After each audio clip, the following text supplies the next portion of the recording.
Ladies and gentlemen, boys and girls, welcome back to the channel. It's your boy Striker, and I wanted to give you another update here in October 2023 of the state of the gaming industry, what I'm seeing, what are my expectations for the short run. Just want to share with you some of my ideas to go ahead and put them out there and get some of your responses to go ahead. Feel free to try to pick them apart. But right now, what I'm seeing and what I'm kind of titling it the Great Reset. This idea here that the acquisition of Activision Blizzard by Microsoft was a resetting period for the gaming industry. Okay, Microsoft obviously is so large and has so much IP under its title, under its belt now, that they are now the gold standard of the video game industry. Okay, I'm not saying that they may be the best. They might drive the most sales and revenue or consoles. Maybe they don't quote unquote win the console race. But in general, their management team, the amount of resources they have behind them, and the amount of IP that they have, is gonna make other companies, other management, compare themselves to them. Okay, they're the gold standard. Are you going to be able to outperform Xbox and Game Pass going into the future, or is Game Pass potentially setting up for to hold a monopoly here? I don't think we're necessarily going that far to the extreme when we talk about monopolies, but you get my point where I'm trying to go with it.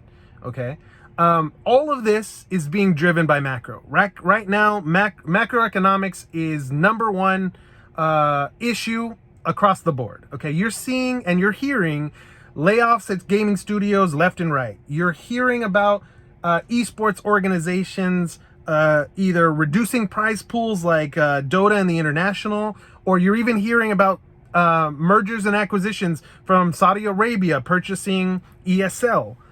So this reset is going to force companies across the board, because of macro and also because of what other players like Microsoft are doing, to reevaluate their chances of success and survival over the next few years. So what does that mean?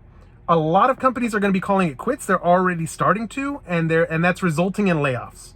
Okay, and by calling it quits, what I mean is that they are no longer going to be investing in their future of success. They're rather going to be looking to be acquired.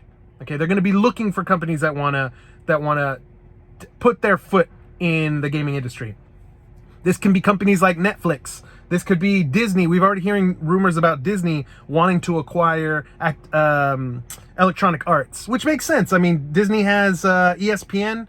Adding EA Sports into the mix feels like a logical choice. And who knows? It's just a rumor. We don't know if this is actually going to come true. But you see the point about how Microsoft's move a year ago was so impactful that now Disney and all these other companies are starting to take their potential acquisitions more seriously. Okay, so there's that. Macro's driving everything. The gaming industry is going into a reset. Jobs are being lost. Money is being made tighter, and the new state of play is that if you have a gaming company, if you have a project that's already out in the wild, okay, you have to be profitable. Okay, there's this idea of going years and years and years by just growing your audience, even though you're not technically making profit, but you're growing and you're growing and you're growing. Think about things like 100 Thieves. And think about these types of companies where their main goal, they got venture capital investments. Okay, this applies to Web3 as well. They got venture capital investments. They used that money over the course of 21 and 22 and 23 is when they said, we need to slow down our spending. We need to cut our expenses. We need to make sure that the money we have now lasts. Because money coming in right now is an issue, right? There's very little liquidity across the board for all industries. Obviously, this is how gaming is reacting to it. Okay, so those are the main items that I see right now. The biggest things for the future are these concepts of Web3 and AI, okay? AI right now is extremely hard to wrap your mind around. Like the ability that AI will have in the future, how it can impact gamers by maybe the idea of non-playable characters being able to create stories that never end, or tools that are created for game developers made by AI to help them get the done faster, cheaper, more efficiently. Okay, so we can see AI impacting players, investors, developers, platforms. It's going to hit everything. How's it going to hit? We're just going to have to keep an eye. Okay, and now this idea of Web3. Well, if you've been paying attention, this same cycle's playing out in Web3. It's all connected, guys. We have, let's just take a look at some of these companies. Some of the biggest players in Web3 gaming. Okay, let's start with Animoca Brands. Animoca Brands CEO makes some major moves about, let's say, about a month ago, and is now announcing, hey, look, we're restructuring, we're refocusing. Our new path forward is going to be through the other side, and we're going to be focusing our attention, our capital, and all of our future development down this path. Okay, we have Immutable X coming out and making their transition. Now, this was a while, maybe, I don't know, 6 months ago, where, no, more than that, about a year, a little bit after Microsoft's acquisition, where they end up coming out and say, we're going to make the transition onto Polygon from Starkware. Okay, we're going to make this new transition. We're going to develop this new worldwide global order book for all games. They're putting forth their ideas, they're restructuring, and they're developing down a new path. Okay, that's easily comparable to what Animoca Brands is trying to accomplish. Then you have other platforms like Engine. They tried to go ahead and launch on Polkadot, complete failure. Reassessing. Now they're creating their own chain again. I keep bringing up Engine because of the fact that they have so much exposure across the world. You know, investment funds in Japan, South Korea own Engine in general. Maybe they'll dump it. Who knows? Maybe Engine is done. I don't know. But there's going to be a handful. The Ronin blockchain, okay, suffered the major hack years ago. Okay, is now coming out with their onboarding of new games onto their new chain. Okay, trying to go ahead, push forward their idea and rebuild anew for the next run. Rebuild anew for the next run. The Great Reset. Okay. The thing that stands out to me the most right now, and probably the reason why a lot of you are watching, is that you are Web3 gaming investors. Okay, you enjoy the idea here of being able to buy, sell, trade, own your assets, being able to profit from them. Okay, let's be honest. Everyone's playing the Web3 gamers that are playing right now. I would say 70 or 80% of them are playing for profit.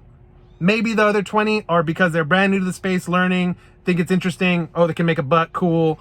And then there's the tech aficionados, right? They're just interested in everything brand new that comes with tech. I'm a firm believer that, and this has changed over the years. Okay, if you've seen any of my old videos, I've now changed my mind into believing that game developers need to have more hands-off approaches when it comes to economy development. I think we need to focus more on allowing players the ability to have more impactful financial transactions inside games amongst themselves, potentially with amongst the developers too. But let entrepreneurialism, if I said that right, let just gaming ingenuity play out. Okay, over the years we've seen the development of esports leagues, we've seen the development of LAN centers, gaming cafes. Okay, giant bomb streaming. We see this idea of small businesses, gamers taking the IP that they love, turning that IP into value for others, and then profiting off of it. Gold farming, is an easy one to see. Okay, now some of these trends most gamers are not happy with, whether it is gold farming, player boosting, NFT selling, but they're not going to stop. Okay, there's just too many types of games. There's hundreds of games hitting the store every day. Some of them are pay to win. Some of them are free to play. Some of them are NFT gated. And there's going to be so many games that you'll have your own choice of where you want to play. And it will continue forward. But the major leaders in Web3 gaming right now are going to be half coming from the bucket of survival. These are companies that have been in the space since 2017 or maybe 2020, and they have survived the collapse of this previous crypto run. They have a high chance of success because of the fact that they've made it through their first bear market. And the other half are likely going to be companies that, going back to this idea of macro acquisitions by traditional gaming companies, they're going to be companies that have IP under their belt. They're not going to be able to sell themselves because no one's going to be able to purchase them right now because there's it's an illiquid market. And they're going to then be forced to take a much bigger risk for survival. And that's where I can see more companies like the Square Enixes, like the Netmarbles. Well, maybe not Netmarble. They will survive regardless. So that's a bad example. But, you know, maybe Capcom. Okay, maybe, you know, companies that are on the brink. Okay, they're going to take their shot with Web3, but when the time's right. Okay, when this next bull run comes.